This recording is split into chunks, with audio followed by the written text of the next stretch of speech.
카나안은 종, 에베드.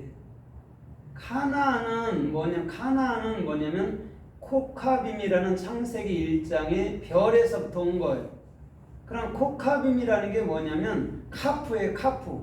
카프는 예수 그리스도를 배움으로 받아들인 상태를 별이라고 얘기를 해요.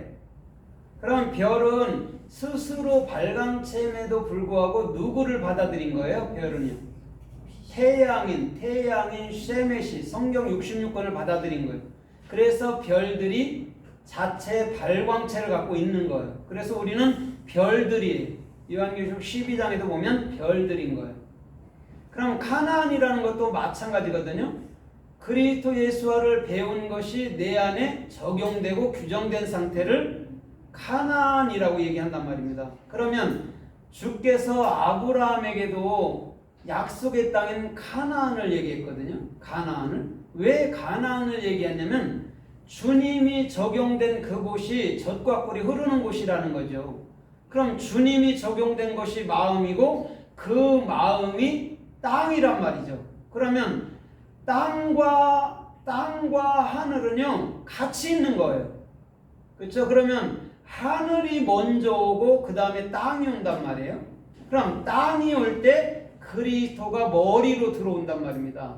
하늘이 올 때는 보이는 예수가 성경 66권으로 오시고 땅으로 올 때는 그리스도가 나의 영의 머리로 온다는 거예요. 그래서 우리 마음 땅에 영원히 적용되고 규정된 상태를 카나안이라고 얘기하는 거예요. 그 다음에 에베드는 종이라는 에베드는 뭐냐면 아인, 베이트, 달렛이에요. 아인은 예수와를 보고 예수와를 듣는 것으로 마음으로 대답을 받는 것을 아인이라고 얘기해요. 그 다음에 베이트는 대답을 받은 그곳이 마음인 거죠. 마음. 누구께 대답을 받아요? 예수께. 그 다음에 달렛은 영원한 진리의 문을 열어주고 열린 자가 누구예요? 오베드라는 종이라고 해석한 거예요. 그러면 잘 보세요. 노아가 포도주를 먹고 벌거벗었잖아요. 그죠? 갈라 했잖아요. 그게 우리들에게 주신 은혜고 선물이라 했잖아요. 그 다음에 함이라는 아들이 그 장막에 들어갔어요. 그 다음에 하체를 다 봤어요. 그걸 헤트, 생명이라고 그래요. 그래서 함은 생명을 갖고 있는 거예요. 그리스도의 생명을.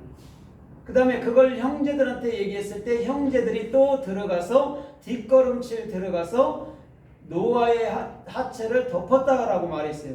뒷걸음질이라는 것은 뭐냐면 오메가로 나아간다는 겁니다. 예수의 십자가의 사건을 자기들이 인지하니까 이제는 그리스도의 사역으로 나아간다는 거예요. 그런데 노아가 저주를 했다고 얘기를 하거든요. 저주라는 것은 아라루라 있잖아요. 그죠? 알렙, 라메드예요. 하나님을 배우고 익히는 것. 그걸 뭐라고 그래요? 아라루라고 얘기한단 말입니다. 그렇게 됐을 때 함의 아들 가나안이 종의 종 오베드라고 얘기한단 말이에요. 두 번 반복한 것은요 그만큼 우리는 섬기는 자로 와야 될 줄 믿습니다. 그래서요 마태복음 7장 12절에서도 나는 너희를 섬김을 받으려 오지 않고 섬김하러 왔다라고 분명히 얘기를 하고 있어요. 주님은요 그 얘기를 하는 거란 말입니다. 그럼 오베드라는 게 나쁜 게 아니고 오히려 진리의 문을 열어주고 또 예수께 대답을 받아서 그 대답이 성경에서 어떻게 우리들에게 증거되고 우리들이 익힐 수 있는가를 가르쳐주는 게 종이란 말이죠. 그래서 사도 바울은 로마서 1장에 들어가면서 뭐라고 그래요? 나 그리스도 예수의 종인 나 바울은 이렇게 얘기한단 말이죠. 종이라는 게 오베드라니까요. 예수께 난 듣고 본 거, 난 예수께 받은 것만 난 증거해. 그걸 종이라고 얘기를 한단 말이죠. 그래서 요한계시록 1장에서도 요한도 뭐라고 그래요? 예수 그리스도의 종이라고 얘기를 해요. 나에게 계시를 주셨다라고 얘기한단 말입니다. 그러면 오늘 요한은 보고 들은 것을 반드시 증거하는 것인 줄 믿습니다. 다른 걸 증거하면 안 돼요. 그건 이단이 보고 들은 것만 증거해야 돼요. 그럼 이런 거죠. 진리라는 것은 아는 만큼만 증거하는 거예요. 모르는 걸 증거하는 것도 그것도 비진리예요. 아는 것만 증거하는 거란 말이죠.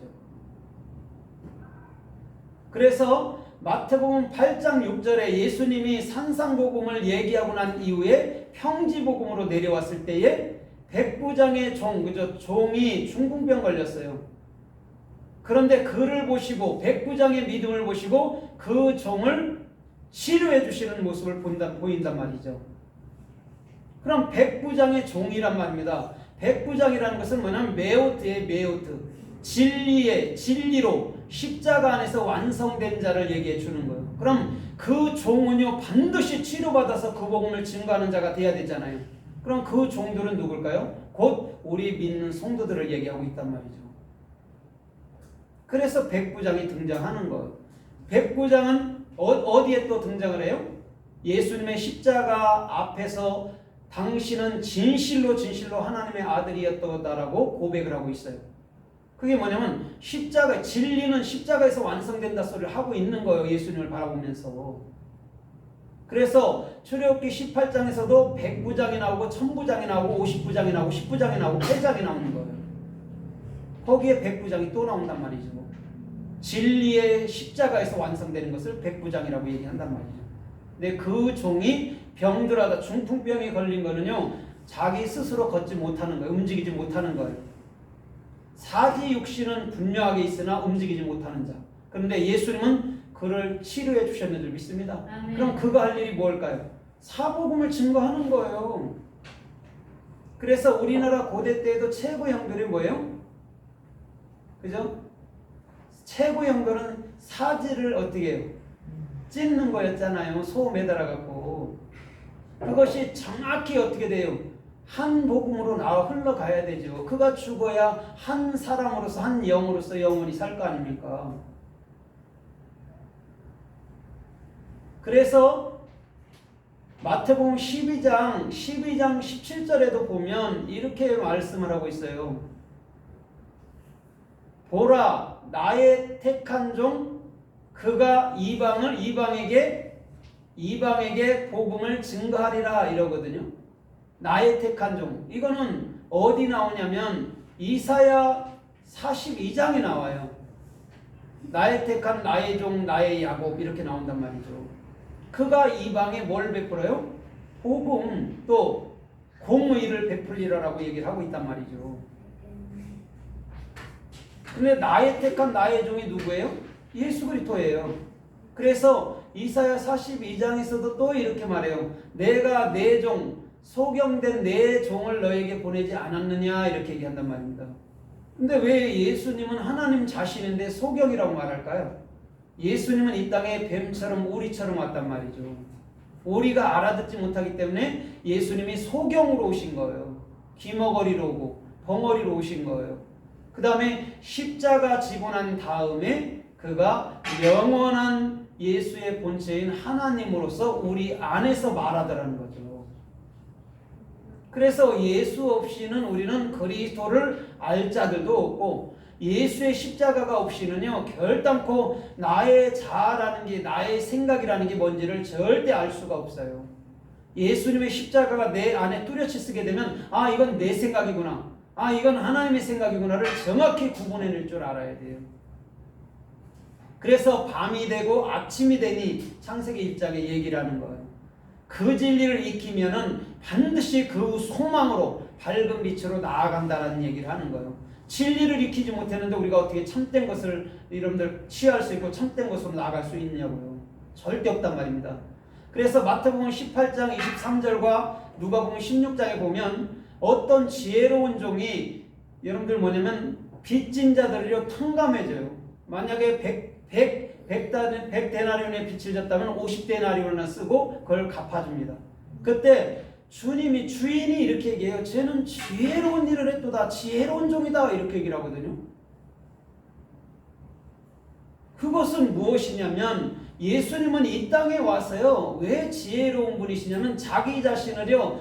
완벽한 100%다 희생으로서 우리들에게 넘겨준 자예요. 그러기 때문에 지혜로운 종이에요. 사람이 볼 때는 미련하게 보일 수 있단 말입니다. 예수가 하나님인데.